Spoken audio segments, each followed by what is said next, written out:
এবারে বক্তব্য নিয়ে আসছেন আজকের এই অনুষ্ঠানে সম্মানিত বিশেষ অতিথি চুয়াডাঙ্গা জেলা বিএনপির সিনিয়র নেতা জনাব খন্দকার আব্দুল জব্বার সোনা।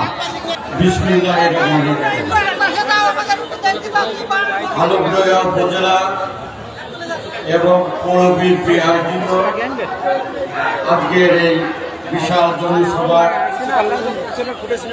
সংগ্রামী সভাপতি আক্তার ভাই, উপস্থিত প্রধান অতিথি আমার প্রিয় ছোট ভাই জেলা বিএনপির সংগ্রামী সাধারণ সম্পাদক জনাব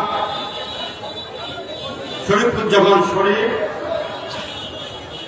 বিশেষ অতিথিবৃন্দ এবং অঙ্গ সংগঠন সংঘের নেতৃবৃন্দ, উপস্থিত ভাই এবং বোনেরা, আপনারা বক্তব্য শোনার জন্য এসেছেন, উপস্থিত হয়েছেন। আলোকনগর উপজেলা পৌর বিএনপি একটা বিশাল আয়োজন করেছে ধানের শীষের জনসভা। প্রিয় ভাইরা, নির্বাচন ফেব্রুয়ারিতে হচ্ছে। ফেব্রুয়ারি নির্বাচন ধানের শীষের প্রতি একজনই পাবে।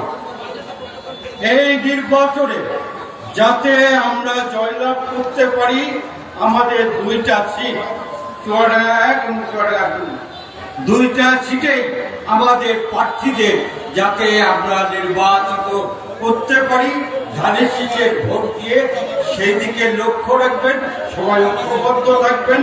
এই বলে আমি আমার বক্তব্য এখানে শেষ করছি। আকাশের অবস্থা